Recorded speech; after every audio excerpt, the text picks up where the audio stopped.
Hey, what's going on, people? It's your boy Brown Baldy here, coming into a new reaction of the channel is called Critical Drinker. It's a very cool channel. I'd recommend you go over there, subscribe to him, give him some support. He critiques a lot about shows and series in Hollywood and stuff like that. He's very funny. That's the best way I can put it. How do you call it? I'm going to react to his newest video that came out today. Let me just go to my internet right here. My internet. Boom. Okay, so yeah, Critical Drinker. The Critical Drinker. 2.3 million subscribers. So he's like I say, he's a really good YouTuber. So show him support. He's got a lot of videos, and you're gonna enjoy almost all of them. The most recent video he made is called this one, The Last of Us: An Entirely Predictable Disaster. Came out 9 hours ago. I like his videos, so I want to react to this one. I haven't seen it yet. It seems pretty self-explanatory because it is true. The Last of Us series, I have not been able, I haven't seen it. I don't want to watch it because the game itself was a masterpiece, and even for what I've heard, and even Mr. Drinker, because he has several videos of the Last of Us series, the TV series. He even said it that the main character, even Joel in the TV series, is not necessarily what he was in the game. The game was a masterpiece. The first game, the second one, really it made everything go downhill. And to make it worse, they reused that same formula that fucked up the game, the second game, in the TV show. So make that make sense, right? But yeah, I want to see what he has to say. Okay, let's click on it. Boom. The Last of Us Season 2 stumbles The Last of Us Season 2 stumbles and flops to its conclusion like a fat guy trying to pole vault in the middle of a storm of fan backlash, cratering audience scores, and viewing figures that HBO conveniently doesn't talk about anymore. In short, this season has been nothing short of a complete and total disaster. A boring, bleak, depressing, badly written slog of a show that actually strained the very limits of my endurance just to get to the ends, and I've watched The Acolyte. We were on the brink of extinction! And the thing that's so sad about this whole thing is that this disaster was entirely predictable. In fact, I predicted it months before the season even started in this video right here. But man, even I couldn't have imagined just how bad it was going to be, apart from a couple of half-decent action set pieces where all that HBO money was on full display, and a perfect... That is entirely true. He called it out. I mean, honestly, he didn't even have to call it out. If they're gonna, if chances are they were going to follow the same steps as the game, you know, like if they would have been smart, they would have just, you know, left it at the first season and that's it, and just end the series, you know, because for what I understand, the first season was, in spite of the little, because they try to like kind of squeeze in their. And you know exactly what I mean by that. And for those of you who don't, let's just say, let's call it, they try to squeeze in what he calls the message. Even if that's why I have not been wanting to see the series, because for what I understand, I mean, Pedro Pascal, great actor and everything, but it is nothing like this, like the game. Like it is like the game, but it's not. They really went out of their way to try to weaken the main character Joel as much as they possibly could. They know just how to just squeeze a little in there, but not too much, because they know that if they you know, they pull too hard, they can probably fuck up the whole show, which they still kind of did. But yeah, it's just I don't want to watch the series because I loved the original game so much. It was just a great masterpiece, and the fact that they even attempted to destroy his reputation by making Pascal be more of a bitch in comparison, because in the game he was no bitch. Joel was a man's man. He's been through a lot. He lost a lot, and in spite of everything he's been through, he persevered. So for them to try to just little bullshit ways of being into the TV show is, for me, unacceptable, and that's why I just can't in good consciousness support it. But either way, that's just my opinion.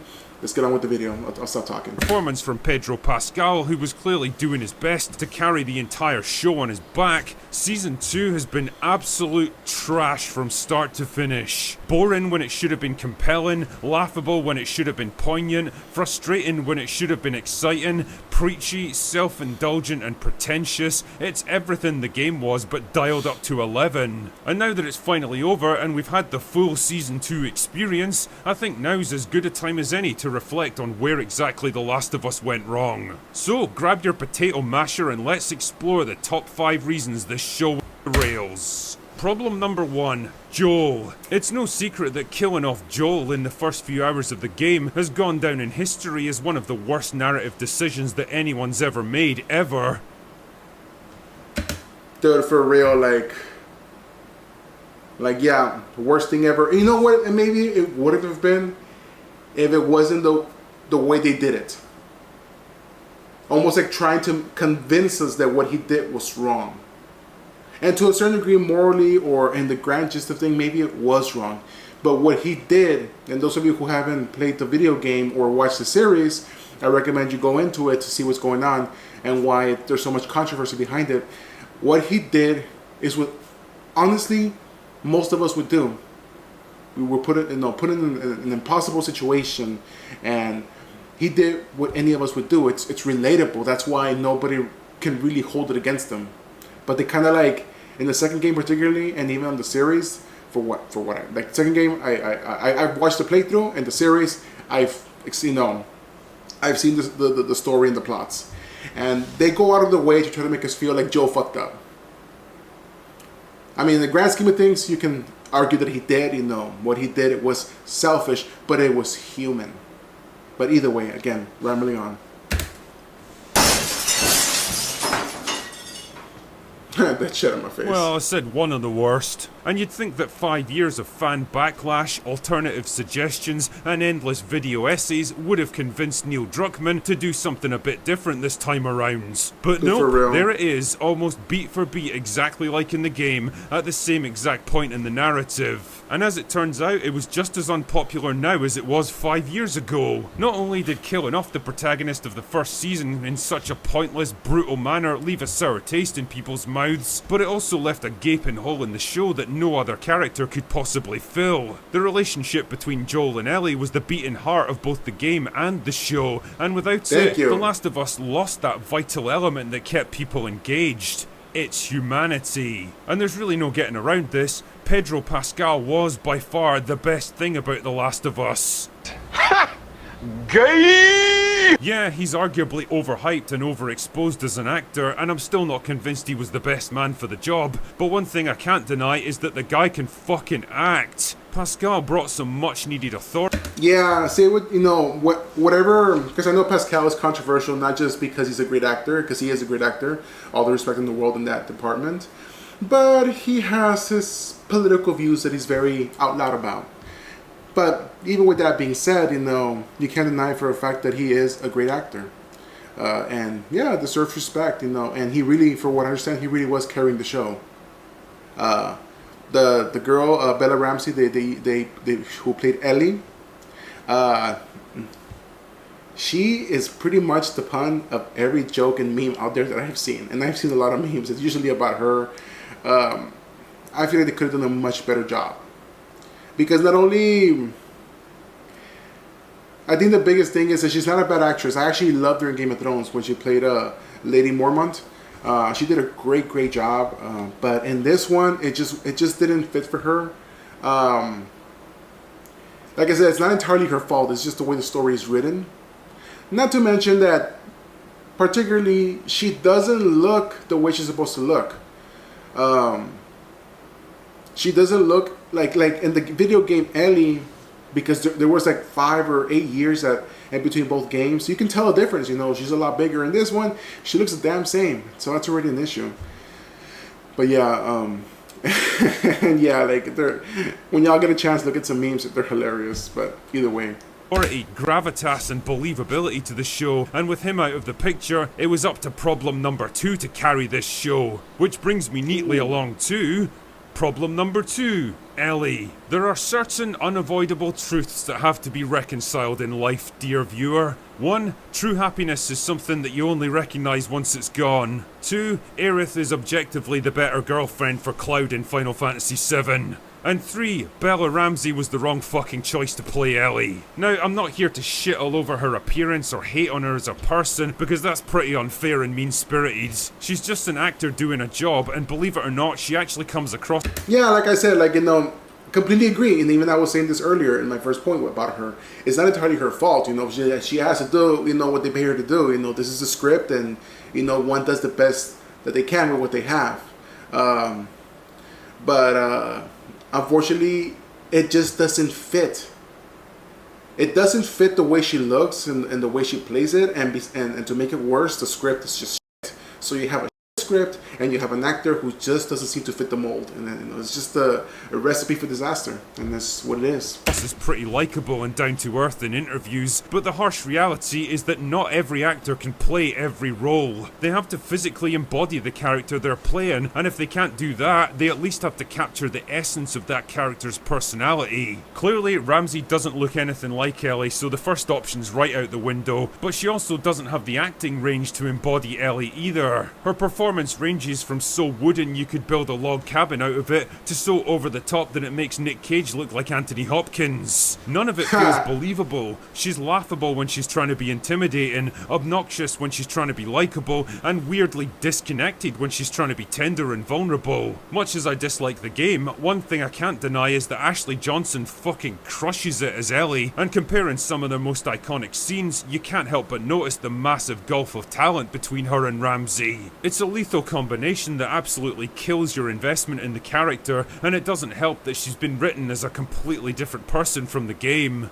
Game Ellie was a broken woman for most of Part 2, completely consumed with revenge to the point where it takes a visible toll on her mind and body. Yeah, it was depressing, but it at least made sense, and it perfectly fit with the theme of revenge ultimately costing both parties everything. TV show Ellie is completely different though. You can practically feel the insecurities of the writers shining through, where they try so hard to make her tough and resilient, where she used to be open and trusting, and instead of being strong and determined, she just comes across as prickly, arrogant and aggressive. Her relationship with Dina has gone from teetering on the brink of collapse to some idyllic teen romance where they're cracking jokes, smiling, laughing and fucking like they don't have a care in the world.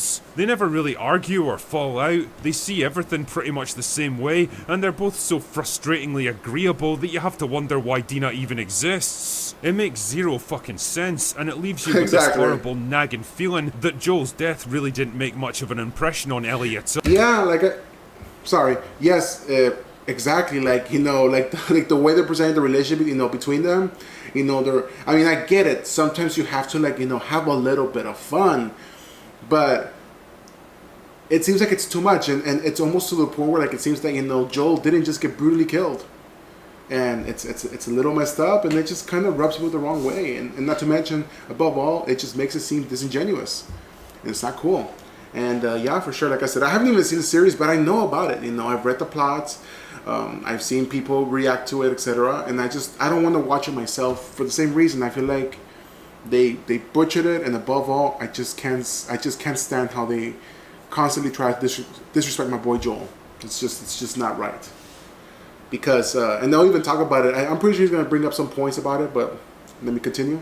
So, problem number 3, the pacing. The pacing of Last of Us Season 2 is absolutely abysmal. In the games, this was less of a problem because the player was in control most of the time, and cutscenes only came up occasionally to move the story along. Here though, that's literally all we've got, and it doesn't take you long to realise that there really isn't much of a story to tell here, and so a good chunk of the season is just time-wasting, busy work bullshit. How many times do we have to watch Ellie and Dina wandering through a forest or a deserted city, swapping shit jokes and pointless banter that tells us nothing about them, or moves the plot forward or builds up the worlds? How many tedious sex scenes did they have to cram in that feel completely out of step with two people in a tense survival situation where death can come at any moment? Yeah, there's nothing like being freezing wet and cold and surrounded by zombie fungus monsters to get you in the mood. There were whole episodes where nothing of any significance happens and I was bored out of my mind, and it all feels like such a waste of potential. It's the hallmark of self-indulgent hubris on the part of the showrunners, The belief that they're producing such artistic perfection that the audience will just luxuriate in every second of it. It's Go a for show real. about mushroom zombies, mate. Get a fucking grip. Problem 4, the writing. Everyone in this show is a fucking idiot. From Ellie and Dina just casually riding down the middle of a city street that could be crawling with enemy troops, to the wolf leaders who decide to occupy a hospital that's infected with airborne virus spores that could infect them at any moment, to Joel and his complete refusal to stand up for himself or explain his past actions, to Abby walking off and leaving someone who's clearly gonna come after her for revenge later. Nobody's actions make any fucking sense. It's all just done in service of the plot. And that's not even counting the dialogue that's so cringe-inducing it feels like even an AI would refuse to spit it out. I'm gonna be a dad. Dude, I swear I can't handle that shit. Ugh. And I'm sorry for those of you in my audience who might be more in that direction. No offense to you, but like I said, to me it's just cringy. Cringy as like just, yeah, I'm gonna be a dad. That's a famous one. When y'all get a chance, look up some memes. Shit, I might even post some in on here. Fuck it. Yeah. For real. Come on guys, that couldn't have even sounded good in your heads. Problem 5. The message. Yeah, you probably knew this bit was coming, and for good fucking right. reason. The Damn right. Now listen to. Let me rewind real quick so you can see real quick the message. game was notorious. Yeah, you probably knew this bit was coming, and for good 5. The message. That right there, that's the message, and that's what they were trying to squeeze into that shit. And you know what? I've never had an issue with it. Trust me, I am the last man on earth. For those of you who know me personally, I don't have an issue with none of that. Believe me. But you know what? Make your own goddamn story. Try to make it original. And try to build an audience. Don't try to shit on the things we already love and care for. But whatever. I digress. Yeah, you probably knew this bit was coming, and for good fucking reason. The game was notorious enough for being aggressively pro-current thing, but the show takes it to such a ludicrous degree that it actually becomes laughable. Yeah, and I'm very sorry. Again, I'm going to cut in real quick. The reason why it's so stupid, cringy, and laughable, because I promise you that if this, God forbid, ever happens in real life, some sort of post-apocalyptic, thing, zombie, whatever it may be, and we are forced to survive, all that shit, I promise you, it goes out the window. Ain't nobody gonna have time for all that shit. Believe me, it's gonna be about survival and strong, how you call it, survival of the fittest. There we go. I'm sorry, I just tip of my tongue. But yeah, like none of that message stuff and our current modern stuff. It's not gonna matter if society goes to chaos tomorrow. It's who knows how to fight, who knows how to survive. Hunter and gathering, and everyone goes back to their roles, and that's how it is. But yeah. Let's continue. The whole hunt, but the show takes it to such a ludicrous degree that it actually becomes laughable. The whole £100 actress beating up a bunch of accommodating stuntmen routine has been done so many times that I'd become kind of numb to it by this point. But then we're treated to the insane sight of Bella Ramsey, who looks like a small child at the best of times, literally overpowering a man who's at least twice her size and many times her strength. What, are you retarded? Who the fuck do you think is gonna buy something like this? Like, seriously guys, did your fight choreographer not put up his hand at some point and say, I don't think this is working, I don't think people are gonna believe this. But the girl bossing doesn't end there, dear viewer. Not by a long way. I can pretty much guarantee that almost every position of command and authority is gonna be held by a woman in this show, and I forgot her name. She's very pretty. I know she plays, what's her name? What was that movie called? Waiting, like Waiters, but it's called Waiting with Ryan Reynolds, Anna Faris. I think it was Justin Long. It's a comedy. I forgot her name in the movie. She just played like the waitress who would come out and be like, oh hi, how is everybody? How was your meal? And then like the moment she goes into the kitchen, she's like, motherfuckers, they eat too much. And she's like off her meds, yo, crazy, just pissed off all the time. It's funny.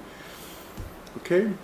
That's a little off topic, I'm sorry. Every military unit will be at least 50% female, because as we all know, putting women of childbearing unit will be at least 50%, and authority is going to be a long way. I can pretty much guarantee that almost every position of command and authority is going to be held by a woman in this show, and every military unit will be at least 50% female, because as we all know, putting women of childbearing age on the front line is definitely a smart move when the human race is teetering on the brink of extinction. Dude, for real. And I'm not kidding, there's even a point where a heavily pregnant woman is somehow allowed to go out into hostile territory, like she's not going to be a complete liability to herself and everyone around her. Son of a bitch! What the fuck is wrong with you? I mean, do you really think that anyone in their right mind believes this nonsense for 1 second? Exactly. In like the way he said it, it's true. Like, it's just unbelievable how disconnected from reality these people can be. But whatever. After all, it's just a series. But, you know, sometimes you just can't help but notice when bullshit's bullshit. And you gotta call it out, man. The inconvenient truth is that if The Last of Us actually happened for real, women would never be allowed anywhere near combat, or danger in general for that matter, because they're too valuable to risk losing. They wouldn't be allowed out on patrol, they wouldn't serve in military units, and they probably wouldn't be in positions of frontline command either. They would be at home, having babies and keeping things running behind the lines, while the men took all the risks and made most of the big decisions. Is it glamorous? No. Does it fit with modern progressive politics? Also no. But funnily enough, all that stuff tends to go out the window once people start dying and all the safeguards and comforts of modern society get stripped away. You really Precisely. Couldn't have said it better myself. would be amazed how quickly the idea of girl bossing dies out when people have to take actual physical risks and put their lives on the line. On the other hand, the male characters around them are usually portrayed as corrupt, bigoted or cowardly at worst, and at best benignly agreeable and progressive, always happy to take insults and disrespect without ever giving anything back, and defer to their betters because again, that's how guys like Neil Druckmann in their comfortable 21st century progressive bubble imagine that the world would look. And in a show that's so desperate to be taken seriously, it's amazing how much The Last of Us relies on cliched tropes that became outdated and laughable half a decade ago. It's a show born from bad source material, adapted into a preachy, self-indulgent mess by a man whose activism was always more important than storytelling, repeating the same mistakes he made with the game but still expecting a different result. The Last of Us Season 2 really was the most predictable of disasters. They knew what they were heading towards, they had every opportunity to change course and do things better this time, but instead they just ploughed on, too arrogant to listen and too zealous to change. Well, you really did get what you deserve, and The Last of Us deserved the failure it created for itself. I'm just fucking glad I don't have to watch any more of it for a couple of years. Anyway, that's all I've got for today. Go away now. Okay, so yeah, that was my reaction to Critical Drinker, and like always, never disappoints. And yes, I could have said it better myself. It's just crap, yo. It's just real crap. You know, they just think that that's how the world's gonna end up. You know, if something horrible happens, like, are you kidding me? Like, it just really shows you how disconnected they are from reality, and you know, and the lack of appreciation for what we have now. How we've progressed so much that we just forget what reality is. You know, and what could happen if everything falls apart tomorrow. And it's just unforgivable, in my opinion. There's no appreciation, you know, for the sacrifice and the progressivism. It's just like, it's almost like this weird malevolent entitlement, you know, and it's just horrible, and it's distasteful, and it just makes everything non-enjoyable, and to their and to their own dismay. And honestly, like how he ended the video, like, oh, you know, hopefully I don't have to see it for a couple of years. If everything goes right, hopefully we never have to see it again. They deserve to fail and have everything taken away from them for being so damn stupid, honestly. And I can't feel sorry for them. You know, you dig your own grave, or how the old saying goes, you make your bed, you lie in it.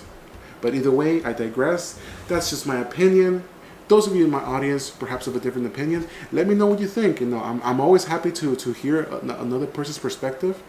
You know, because like I said, we all have a different view of the world, and I want to hear yours. Let me know what you think. I'm always open to changing my own mind.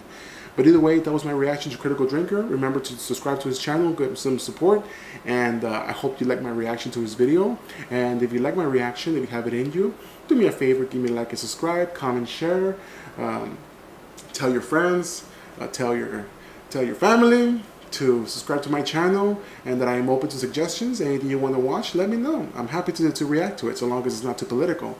And yeah, thank you so much for joining me. This is your boy Brown Baldy, and you have a good rest of your day, and y'all take care.